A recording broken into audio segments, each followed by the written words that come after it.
Rainbow After the Storm by Miles Prower 06. Chapter 5. Reflections and Refusals. When Princess Celestia received a spike-delivered letter from Ponyville's Mayor early the next morning asking her to return as soon as she possibly could, she knew something had gone wrong. She saw the problem from her chariot on approach even before landing in town. A considerably sized crowd had gathered at the front of the grocery store where the incident with Rainbow had taken place yesterday. Upon landing, she took in the scene as best she could. There were dozens of ponies crowded around the shattered storefront window of the Feed and Seed. Some held picket signs with various phrases such as "Get Out" and "No Hatred in Ponyville." Upon seeing the approaching royalty, the crowd gave her enough room to enter the store, but did not decrease their volume in the slightest. It was obvious why Mayor was concerned. "This is absolutely unacceptable," were Marty's first words upon the princess' arrival at the back of the store. "This is my store, and I can rightfully refuse business to any pony I want." "Sir, in that regard you would be correct," Celestia began, starting the debate off calmly. "You are perfectly within your right to refuse service to any pony. But using that logic, I will also point out that the Ponyvillians are also completely within their rights to protest outside your store. The streets of town are public property, and thus free for public assembly.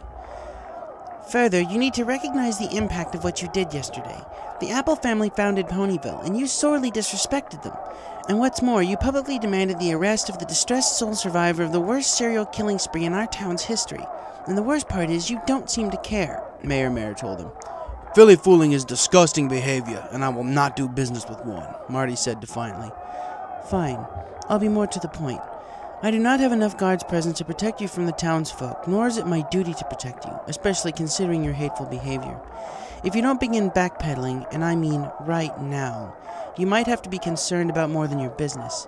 You might want to be concerned for your personal safety as well." Marty took a moment to glance out at the mob screaming shouts and insults into his store, and saw that Celestia did indeed have a point. "What would you suggest?" he asked.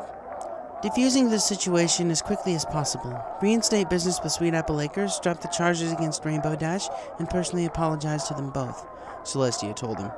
The expression that immediately followed on his face was evidence that he didn't like the idea, but was left with little recourse. "Fine," he muttered. Celestia turned and walked back to the front of the store where two of her guards were waiting. "Send for Applejack and Rainbow Dash at Sweet Apple Acres," she instructed. The guards nodded and went to carry out her orders. Celestia addressed the crowd. "Ponyville, please, I must ask for your patience. We are going to try and put an end to this right now." "Hey, look, guys, it's the Les Pony." "Ha, Rainbow Crash. My sister starts flight school next semester. You have to promise not to hit on her." "Stop it."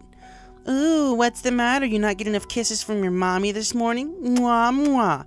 "I said stop." "Aw, hey, guys, look, Candy Badge is getting upset." "Knock it off!" Rainbow shouted, bolting up in bed, blood boiling. She glanced around, realizing where she was. Her nightmare had also roused Applejack from sleep. "You okay, sugar?" AJ asked, rubbing the sleep from her eyes as the sun rose above the horizon. Yeah, I'm fine. Just a bad dream."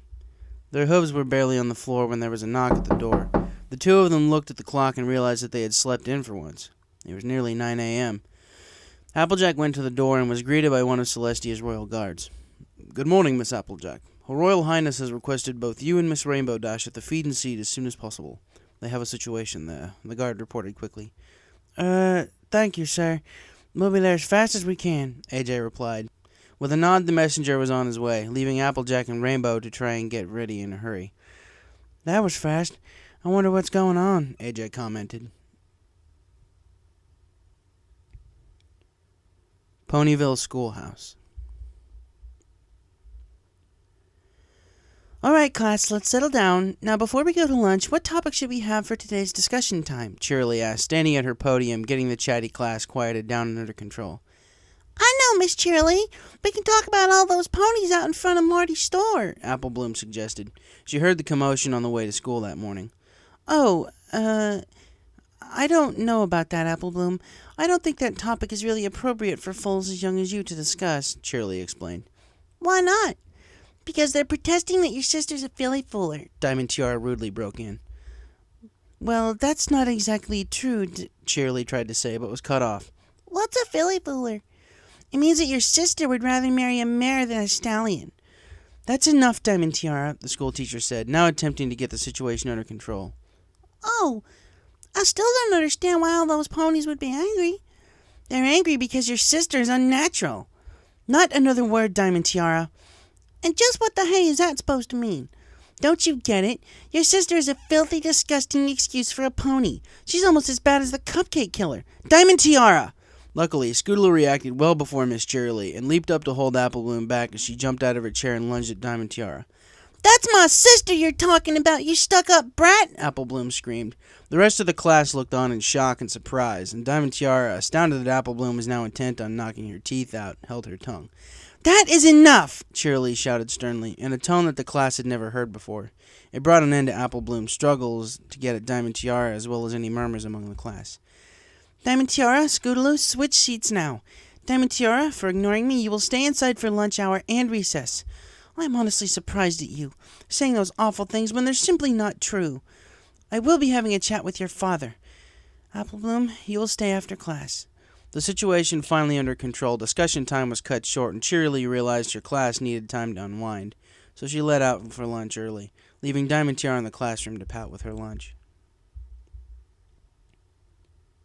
South Ponyville.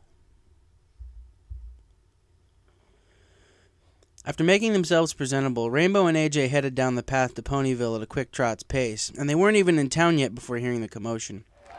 Turning from Town Square to the south part of town, Rainbow wasn't quite sure how to feel about the scene that was before her. More than 24 ponies surrounded the front of the Feed and Seed grocery store. 2 royal guards stood at attention at the shattered window, and they noticed Princess Celestia and Mayor Mare inside. The crowd outside shouted all manner of insults and protests towards the store, holding signs, some calling for the owner's ousting from Ponyville. Even if she had a fierce competitive spirit, Rainbow still didn't want to see harm come to any pony. But still, she couldn't deny the rising feeling of gratitude when she saw how many ponies were in front of the store protesting, angry at Marty's hateful act yesterday. The pair of guards, seemingly there to only ensure the princess's safety, took notice of the 2 ponies that Celestia wanted in the store and made a path for them to enter the front doors. Making their way through the crowd, various ponies urged the pair to make Marty apologize, others telling them not to give in to the demands of the mayor just for the sake of peace. Setting hooves in the store, they found Celestia, Mayor Mare, and Marty at the front register, the last trying to hide his disgruntled mood. Thanks for coming on such short notice, you two, Celestia greeted them. Indeed, the sooner we can calm this down, the better, Mayor Mare added. Marty has something to say to the both of you, the princess continued, motioning to the store owner. Marty cleared his throat, looking at Applejack. Applejack, I may have acted too harshly yesterday morning. Regardless of the choices you make in life and whether you think they're right or not, neither of us will profit from canceling business with each other. I'd like to reinstate business with you as a produce supplier. Applejack nodded. Apology accepted, Marty. You're right. Losing each other's business won't do no good. Marty turned to Rainbow. Rainbow Dash, we all act impulsively sometimes, and sometimes we make mistakes when we do. I'm dropping the charges I had you arrested for yesterday. You've been through a very traumatic experience, and I won't charge you because your judgment was affected. Celestia and the mayor looked at the pair. Applejack looked satisfied. Mayor Mare was worried, however, when she saw the look on Rainbow's face, clear confusion and resentment in her eyes as she stared at her. I don't believe this. You called us back into town to accept this coerced apology? When a town finally doesn't look the other way when it comes to bullying, the first thing you want to do is sweep it under the rug? Rainbow asked her accusingly before returning to Marty with tears in her eyes. And you disgust me. I know you're only worried about your business. You turned away Ponyville's oldest and best apple supplier and demanded that I be arrested for giving you exactly what you deserved. Applejack is the only reason my name isn't on that fountain out there, and you wanted to condemn us because we've grown to love each other. I ran away from home to get away from hateful ponies just like you. Ponyville isn't going to tolerate your bigotry. And Princess, with all due respect, I won't be a pawn in calming this mob. With that, Rainbow turned tail and stormed out of the store. Rainbow, wait! Applejack called. Rainbow didn't look back, perhaps shocked and saddened that the farm pony had so quickly accepted Marty's apology. The crowd outside quickly returned to its protesting shouts and insults, most likely fueled by Rainbow's angry, tearful departure from the store. I'm guessing that's not going to be enough, Marty said in defeat. I don't think so. Not with the way Rainbow lived, Applejack replied. Applejack, please don't judge her too harshly. You see, I believe some childhood memories are resurfacing and she's having a lot of trouble dealing with them, Celestia told her. This can't go on too much longer. My profit margins aren't big enough to handle this much drop in business. Maybe you should have thought about that earlier, Celestia told him matter-of-factly. Applejack went outside to the front of the store to face the crowd. Folks, please, think about what you're doing here. What is this protest going to solve? She asked. Among the mixed shouts and responses, she heard someone yell, It'll teach bigots we don't tolerate hatred in Ponyville, followed by shouts of agreement. Just, please, we need to calm this down before it gets out of control. It seemed that no matter what Applejack said, it was just fuel to the fire. Get the hater out of Ponyville! We don't want bigotry here. For now, the protesters did not advance on the store and were content to stand and watch the feed and seed bleed to death through the loss of business. Applejack looked around and found Rainbow to be nowhere in sight. Oh, what do I do? Applejack wondered aloud, making her way out of the crowd. AJ, there you are, a friendly voice called out. Applejack looked over to see Twilight approaching. Oh, hey there, Twilight. What can I do for you? Applejack asked her friend. You two were going to meet us at Sugar Cube Corner for lunch, remember? Oh, right. Sorry, things have been a little hectic. Give me a minute to find Rainbow. Fluttershy found her. She's calming her down and she'll meet us there. AJ nodded and followed her friend through town. The streets were considerably less crowded due to the large number of ponies protesting in front of Marty's store. By the time Twilight and Applejack got to Sugar Cube Corner, Fluttershy was standing at the door, comforting a tearful Rainbow Dash. They went in together, where Rarity was already sitting at one of the larger tables. They all sat down, and Mrs. Cake brought them muffins and hot chocolate, and the conversation began. To be honest, we didn't want you guys to find out like this, Rainbow began. To be honest, I wasn't sure if I wanted any pony to find out at all. Rainbow, darling, this is love, the strongest kind of friendship there is. Did you really think your friends, the elements of harmony, would judge you for this? Rarity asked, a little shocked at Rainbow's admitted secrecy. I didn't know what to think. This has been happening so fast. You shouldn't be ashamed of it, Rainbow Dash. You finally found some pony who makes you happy. It should be celebrated, Fluttershy encouraged. I know. It's just that with the way some pony like Marty reacted, I don't want AJ's farm or business to be hurt because of me. Rainbow, don't you worry one bit about that. If that protest outside isn't entirely obvious, Marty's actions are not being tolerated in the slightest, Applejack encouraged. So, how's every pony doing today? Mrs. Cake asked, bringing every pony refills. Well, good enough, Applejack replied. And yourself? Things are a bit weird around here, actually. Every night, I could swear I'm hearing noises down in the basement, but every time I go to check, there's nothing there. It's been happening more and more often. I hope I'm just hearing things. And with what happened to poor Lyra last night, that doesn't help things either. Huh? Something happened to Lyra? Rainbow asked. I don't know much. Just that her scream woke up half of her block, and she was taken to Ponyville urgent care. She's probably still there. I hope she's all right, Applejack commented. With every pony's lunch finished, they got up from the table and headed for the door. Hey, AJ. I'm gonna go see Lyra at the hospital. I'm sure she could use another visitor. See you back at the farm, okay? Rainbow said. Sure thing, Rainbow. As Dash headed off for Ponyville urgent care, Applejack got an idea. Hey, Twilight, she called as the lavender unicorn headed back in the direction of the library. Yeah, AJ? Can I talk to you privately in the library? Ponyville urgent care. The front double doors of the care center slid open, welcoming the Cyan pony inside. Checking in at the front receptionist desk, she announced that she was here to see Lyra. She was directed down a hallway to room 14. The door was open, as was the custom during visiting hours, unless the patients requested otherwise. Rainbow saw the bright teal unicorn under the blankets of the partially reclined hospital bed, looking away from her outer window. Hey there, Lyra, Rainbow gently greeted with a smile. The lyre player turned to face her new visitor, and Rainbow saw the reason for her visit to the hospital. There was a square of gauze bandage patched over her right eye, and above her eyebrow, as well as on her cheek, was a deep red scar running vertical out of both the top and bottom of the bandage. Hey there, Rainbow Dash. Always nice to have a new visitor, Lyra said softly. What happened? Rainbow asked, approaching her bedside. I imagine it looks worse than it feels, Lyra began. I woke up to my lyre playing itself on the coffee table last night. When I went in for a closer look, one of the strings snapped and, well, Lyra cut herself off, pointing a hoof at the bandage on her eye. Are you okay? It spooked me for sure. As for my eye, I won't be able to see with it for a few weeks, but the doctors say it should heal up entirely. I'm being kept overnight for a psych evaluation. Apparently they don't believe me when I said my lyre was playing itself. Derpy and Berry Punch came and checked on me this morning, but this is a nice surprise. So what can I do for you, Rainbow? Lyra asked.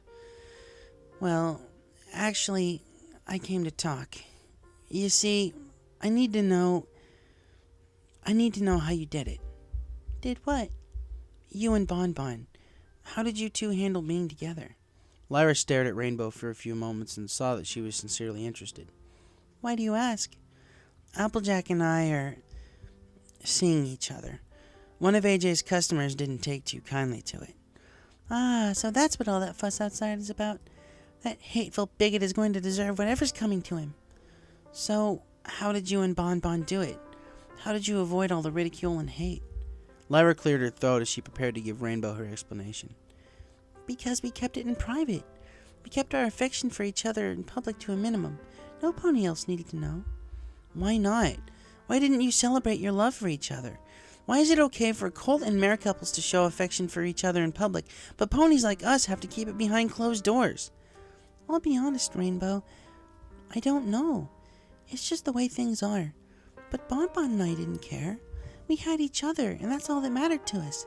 We kept it to ourselves because we didn't want the stress of any pony disapproving of our relationship. Rainbow scoffed. You shouldn't have to hide it away like it's something to be ashamed of. I mean, at first that's what I wanted to do.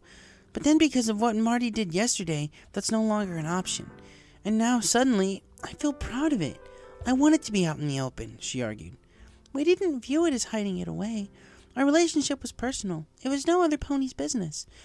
Rainbow, I can't help but notice that in the very short time you've been here, your tone has been rather aggressive whenever you've mentioned your relationship with Applejack. You don't have to defend your relationship from any pony.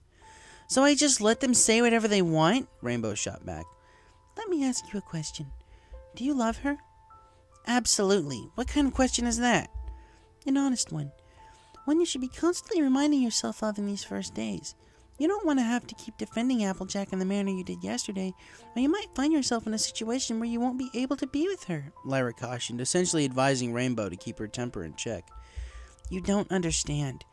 Growing up, I was teased and bullied mercilessly simply because of my hair. That was the excuse they used to brand me as a filly fooler. It got so bad that I had to run away from home to get away from it all. So you'll excuse me if I find defending myself a little more commonplace than you, Lyra. What about you? Did you have to deal with anything like that? Rainbow shot back, albeit politely. No, I wasn't bullied, and even if that factors into what you're going through right now, the love between you and Applejack is still very, very young. You still have some things to figure out. Like what? Like how far you'll go for each other. How far out of the way you'll go for one another. How much you'd sacrifice for each other. I promise, when you figured all that out, when you're 100% sure of your love for her, you won't care what any pony else thinks. Ponyville Library. So, Applejack, what can I do for you? Twilight asked once they were both comfortable at a table in the library. Twilight, I was wondering, in all your books and studies, have you ever done any research on love? AJ asked. Love's a pretty broad subject, AJ. Well, I mean, relationships, making them work and all. Twilight gave the workhorse a quizzical look. Applejack, where's this coming from? Is everything okay with you and Rainbow? That's just it. I don't think so. That's why I need advice. It hasn't even been 2 days and I feel like we're struggling already. Well, for starters, how did everything start? You mean when did I start having feelings for her? Sure, start there.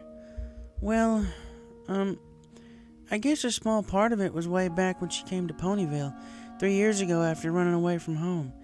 I found her sleeping in the barn. There was just something about her. As time went on and she and I became better friends and more competitive with each other, It kind of grew without being noticed, AJ explained. Twilight listened intently. Then when Pinky got to her and I barely saved her, it hit me as I was sitting outside the ER. She's the most important pony in the world to me. And then she came to stay with you. Yeah. I made it a point to set my feelings aside and focus on helping her recover. And then, 2 days ago... Twilight sat silently, noticing Applejack's cheeks tint red. She kissed me, out on the swimming dock we built for her. So she shared these feelings? Yeah. At first I was stunned. Rainbow misinterpreted it and ran back into the house in tears. I fought through my stupor and realized how happy I was. I chased after her to reassure her, and then she made love to me. All right, Twilight began. Obviously you two love each other, so what's the problem? The problem is everything that's going on. That journal of Pinky's, this crap with Marty, and Rainbow never told me why she ran away from home. And I think something involving that has come back to haunt her. I think that's why she broke Marty's window. The point is, Applejack swallowed, tears pricking her eyes. I feel like I did outside the emergency room. I feel like I'm losing her all over again. I see. Another thing, I guess, is she's made all the moves. She kissed me, she made love to me, she broke a window in my defense. Applejack thought some more. Maybe I'm not as confident about this relationship as I'd like to be. It just feels like I'm surrounded by my family, by work on the farm. Heck, even that first night together, we had to keep it down to avoid bothering any pony else. Then there's your solution. What is? Young love is delicate, AJ. To lay the foundation for a long, healthy relationship, you have to give it plenty of attention. It sounds like everything else has come first, and sometimes that can't be avoided, as long as you set aside time for just the two of you. So, what, more time in bed? No, not quite. Your bed is surrounded by a house full of sleeping family members. Here's what you do. You take Rainbow someplace secluded, someplace private. Just the two of you. And then? Twilight gave a smile at Applejack's naivety. And then you show her just how much you love her. This made AJ blush again, and she smiled. Thanks, Twi. I think I'll do that, she replied with a nervous chuckle. Applejack left the library and was about to head back to the farm when she was approached by Cheerly. Oh, Applejack, there you are. I need you to come with me to the schoolhouse, please. Why? What's happened? Apple Bloom almost got into a fight with Diamond Tiara over what's been happening today. You know as well as I do that her curiosity isn't just going to go away. I wanted to come and get you so maybe you could talk to her about this.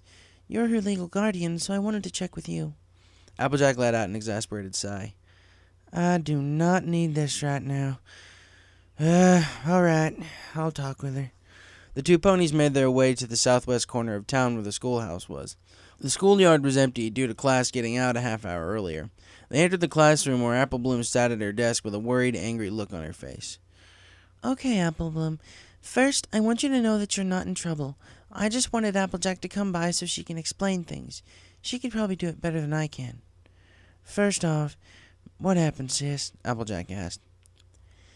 Diamond Tiara started saying you were disgusting and unnatural for filly fooling. I don't even know what that is, but I wasn't going to just let her say those things.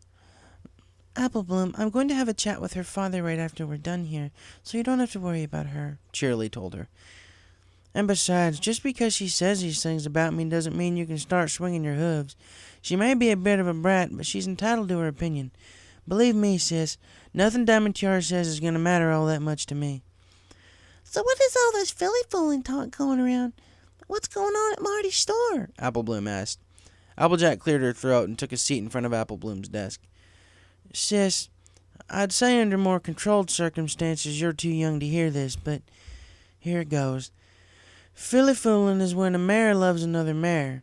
Over the course of Rainbow staying with us, I began to have feelings for her. In these past few days, I've realized I love her just as much as I love you, Big Mac, and Granny. And some ponies, like Marty and Diamond Tiara, believe that to be wrong. They think that a mare can only love a stallion. But it doesn't matter to me. Nothing any pony ever says will make me stop loving Rainbow. And a lot of ponies here in town don't like what Marty did to me, which is why they're protesting in front of his store. Applebloom looked like she understood, but was still a bit confused. Why does any pony care who you love? I know I don't. That's your business. Applejack smiled. That's a question no pony can answer. And knowing that it's my business alone proves that you got a good head on your shoulders. So no more fights, okay? Applebloom nodded. All right, sis. I just wish I landed a good one before Scoots held me back. Maybe she'd think twice before saying things like that. Sis, fighting isn't the answer. If Diamond Tiara doesn't learn her lesson today, she will eventually. Now you get on home. Dinner's soon. Applebloom smiled and got out of her desk and ran out of the schoolhouse. Applejack exhaled. Cheerily came over to her. I'm terribly sorry about putting you on the spot like that, Applejack. No, it's all right. Thanks for coming to get me.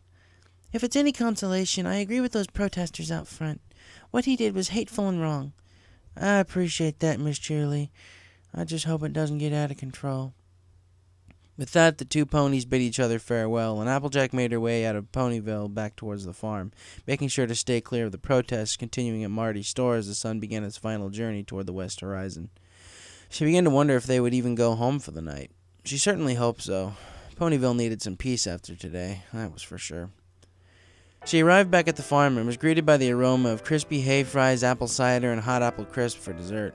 Entering through the side door at the kitchen, she also saw an arrangement of flour sandwiches at the table. There you are. About time.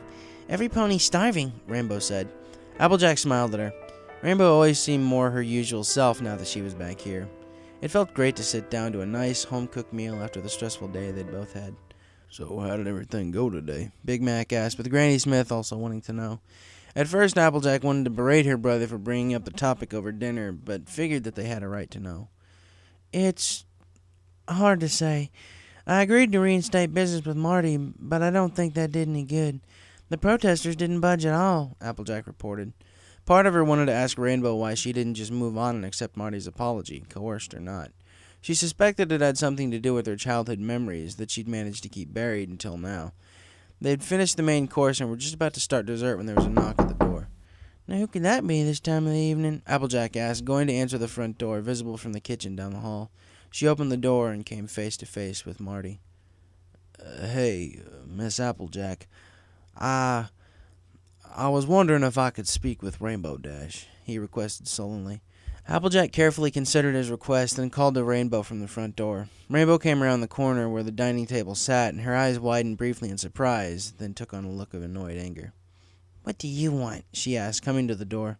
Applejack retreated back to the kitchen. I came to apologize again, Miss Rainbow. The situation in town is getting out of control. I didn't sell one item today." "So because your business is failing, you think I'm automatically going to believe that you're sincere now? Beat it." Rainbow turned to go back to the kitchen and was about to kick the door closed when he continued. "Miss Rainbow, please. I'm not here for me. I'm not even here for my store. I'm worried about not being able to feed my wife and Philly at home. I'm afraid only you can put a stop to all this." Rainbow paused, waiting a moment before turning around and giving him another look of disbelief. "You still don't get it. You think I have any control over what that mob is doing? It's out of my hooves. It's been out of my hooves ever since you made such a public display out of this whole thing. Okay, maybe you patched things up with Applejack, but that's still," Rainbow breathed in, getting choked up, tears pricking her eyes. "That still doesn't excuse what you did to us.